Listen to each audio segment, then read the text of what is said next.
روزے رکھنے لگتے تو روزے رکھتے ہی جاتے۔ جو 11 مہینے ہیں رمضان کے علاوہ، ان 11 مہینوں میں سب سے زیادہ آپ ماہ شعبان کے روزے رکھتے تھے۔ بسم اللہ الرحمن الرحیم، صلی اللہ علی حبیبہ سیدنا محمد وآلہ واصحابہ وبارک وسلم۔ نبی کریم صلی اللہ علیہ وسلم کے روزے رکھنے کا باب۔ امام ابن ماجہ انہوں نے عنوان باندھا رسول اللہ صلی اللہ علیہ وسلم کے روزوں کے بارے میں، اور اس عنوان کے تحت ابن ماجہ میں 2 احادیث لائے۔ ایک حدیث سیدہ عائشہ صدیقہ رضی اللہ عنہا سے مروی ہے، اور دوسری حدیث حضرت عبداللہ بن عباس رضی اللہ عنہ سے مروی ہے۔ پہلی حدیث جس کے راوی حضرت ابو سلمہ رضی اللہ عنہ ہیں، وہ کہتے ہیں میں نے سیدہ عائشہ صدیقہ رضی اللہ عنہا کو نبی کریم صلی اللہ علیہ وسلم کے روزوں کے بارے میں پوچھا، تو آپ رضی اللہ عنہا نے فرمایا نبی کریم صلی اللہ علیہ وسلم روزے رکھنے لگتے تو روزے رکھتے ہی جاتے، حتیٰ کہ ہم سمجھتے کہ اب آپ روزے ہی رکھتے رہیں گے اور افطار نہیں کریں گے۔ پھر آپ صلی اللہ علیہ وسلم روزہ رکھنا چھوڑ دیتے، حتیٰ کہ ہم یہ سمجھتے کہ اب آپ روزے نہیں رکھیں گے، افطار ہی کرتے رہیں گے۔ اور سیدہ عائشہ صدیقہ رضی اللہ عنہا کہتی ہیں میں نے رسول اللہ صلی اللہ علیہ وسلم کو ماہ شعبان سے زیادہ کسی مہینے میں روزے رکھتے نہیں دیکھا، یعنی آپ صلی اللہ علیہ وسلم جو 11 مہینے ہیں رمضان کے علاوہ، ان 11 مہینوں میں سب سے زیادہ آپ ماہ شعبان کے روزے رکھتے تھے۔ کبھی تو آپ پورا شعبان کا مہینہ روزے رکھتے ہیں، اور کبھی شعبان کے مہینے کے کچھ دنوں کے روزے کو چھوڑ دیتے۔ یہ پہلی حدیث ہے۔ اور دوسری حدیث جس کے راوی حضرت عبداللہ بن عباس ہے، وہ کہتے ہیں رسول اللہ صلی اللہ علیہ وسلم روزہ رکھتے رہتے تھے، حتیٰ کہ ہم کہتے کہ آپ اب روزے ہی رکھتے رہیں گے، کبھی بھی افطار نہیں کریں گے، اور آپ افطار کرتے تو ہم کہتے کہ آپ اب کبھی بھی روزہ نہیں رکھیں گے۔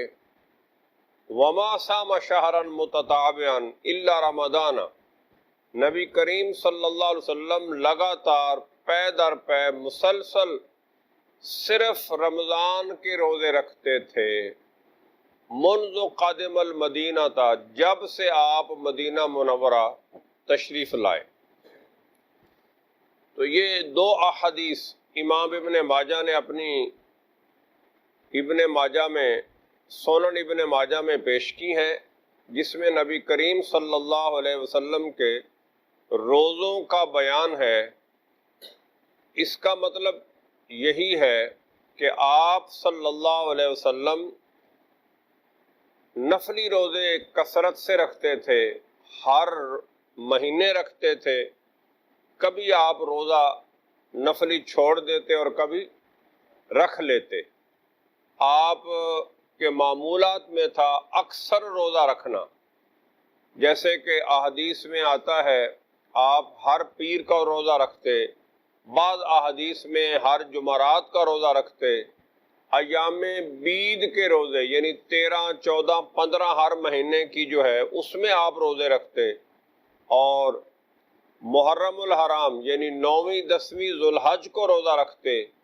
اسی طرح آپ صلی اللہ علیہ وسلم یہ جو ماہ ذوالحج کے پہلے 9 دن ہیں، ان کے روزے رکھتے تو یہ تو آپ کے معمولات میں تھا۔ اسی طرح آپ صلی اللہ علیہ وسلم ماہ شوال کے، ماہ رمضان کے بعد عید الفطر کے اگلے دن ماہ شوال کے 6 روزے رکھتے، تو یہ تو آپ صلی اللہ علیہ وسلم کے معمولات میں تھا۔ اس کے علاوہ ماہ شعبان کے اکثر دنوں کے روزے رکھتے، یہ بھی آپ کے معمولات میں تھا، اور باقی مہینوں میں بھی ہر مہینے میں آپ روزے رکھتے تھے، لیکن آپ نے اس کو امت کے لیے ایک ایسا کوئی باقاعدہ نمونہ نہیں دیا۔ باقاعدہ نمونہ اور باقاعدہ سنت جو ہے وہ میں نے عرض کر دی ہے کہ ماہ شعبان کے اکثر دنوں کے روزے ہیں، ماہ شوال کے 6 روزے ہیں، ماہ ذوالحج کے 9 دنوں کے روزے ہیں، محرم کے 2 دنوں کے روزے ہیں، ہر پیر کا روزہ ہے، اور ایام بید یعنی 13، 14، 15 ہر مہینے کے روزے ہیں۔ یہ تو آپ کے معمولات ہیں۔ اس کے علاوہ آپ نے بہت کثرت سے روزے رکھے ہیں، لیکن ان میں کوئی مواظبت، کوئی ہمیشگی نہیں اختیار فرمائی، کبھی چھوڑ دیتے اور کبھی رکھ لیتے، تاکہ امت اس کو اپنے لیے لازم کر کے کسی مشقت میں مبتلا نہ ہو جائے۔